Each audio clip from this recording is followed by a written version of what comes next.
when men cheat, mistresses and double standards. You know, I've often said this, and I've said this for a long time, that when a woman cheats or she has an affair with a married man, she's looked down upon a lot more than the married man that actually is the one having the affair. Because, okay, if we take the Chris Watts case, Nicole Kessinger wasn't married. She wasn't being unfaithful to anybody by having an affair with Chris Watts. Chris Watts was the one being unfaithful because he was married. And people have said, oh, well, the marriage was over a long time ago, and so he wasn't really cheating.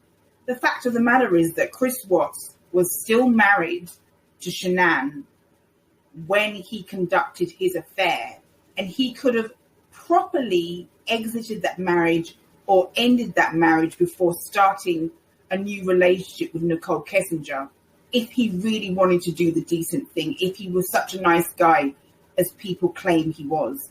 I don't believe that Chris Watts is a victim at all. I think he is a perpetrator, and I think he wanted to have his cake and eat it.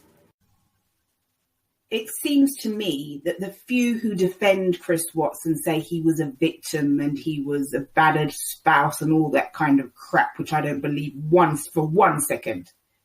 You know, the 5 or 6 weeks that he had to himself when Shanann was not there, he had more than enough time to look into, at the very least, look into filing for a divorce, getting away from her by leaving, because she wasn't there to stop him, right? Because apparently he was so afraid of her and she was so overpowering and overbearing. Well, Shanann was in North Carolina for 5 to 6 weeks. And in that time, he had enough time to look into getting a lawyer to file for divorce. He had enough time to leave her without her even knowing that he was leaving. But instead, he decided to have his thing on the side, have a mistress on the side. And that just tells me that it was all about his gratification. You know, like I said, having his cake and eating it. Because no one can tell me that in the 5 or 6 weeks that Shanann was actually gone, that he couldn't have made plans to file for divorce, look for an apartment, and, look for a way of getting out of that marriage. Instead, he had an affair. That's what he did during the 5 or 6 weeks. Instead of doing the right thing and trying to get his children out of this terrible situation, as he claims, he spent that 5 or 6 weeks having an affair, having his cake and eating it, gratifying himself. He spent that time working on his own gratification.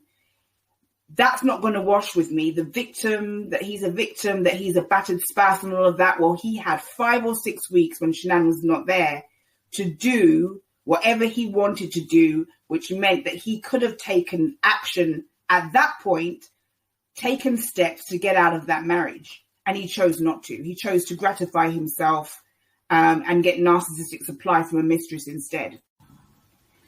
And it's interesting that Nicole Kessinger is branded with all the nasty names. She's ostracized, she's criticized, she's ridiculed, she's shamed. You know, her name gets dragged through the mud, and I'm not defending her actions one bit. But the fact of the matter is, it was Chris Watts who committed the crime, and it was Chris Watts who committed infidelity, because Nicole Kessinger wasn't married. She had no husband, she had no children, so she wasn't committing infidelity. She was having an affair with a married man, but that married man was telling her that his marriage was over. But yet Nicole Kessinger is seen as the home wrecker. Everything is her fault. Now, this is what I'm saying that people are saying who ridicule her. When actual fact, Chris Watts was the one who was doing the most damage. He was the one being unfaithful. He was the one lying and cheating. He was the one who owed it to Shanann, who owed it to his children to at least be decent. But he didn't care about being decent. He cared about his own gratification. But what he did in terms of being unfaithful is far worse than what Nicole Kessinger did. Nicole Kessinger thought that she was having an affair with a man whose marriage was, for all intents and purposes, over. And if he really wanted that marriage to be over, he had 5 or 6 weeks when Shanann wasn't there to take steps towards making sure that that marriage was over. Instead, he chose to do what he did, which is discard. Ronnie Watts claims that he's baptized, and Cindy Watts is talking about how her faith is stronger in God, and Chris Watts is quoting scripture, and yet not one of them have condemned his infidelity. Not one of them. They're condemning Shanann for calling their son a skater boy, but not one of them have condemned his actions in terms of his infidelity and his cheating. And that to me is pure hypocrisy. Scott Peterson, now, the way he conducted his affair really, really turns my stomach. The fact that he was continuing to pursue his affair while his pregnant wife was missing. While his pregnant wife was missing, he was romancing his mistress. There's phone call after phone call where he's telling Amber how wonderful and sexy and amazingly appealing she is to him, where he's telling her how much he misses her. You know, on the night of his wife's vigil, he calls Amber Fry to tell her he's having an amazing time standing by the Eiffel Tower in Paris. This is the night of his wife's vigil. His pregnant wife is missing, and he's entertaining his girlfriend with complete and utter lies. So you can just imagine the lies that Chris Watts was telling Nicole Kessinger.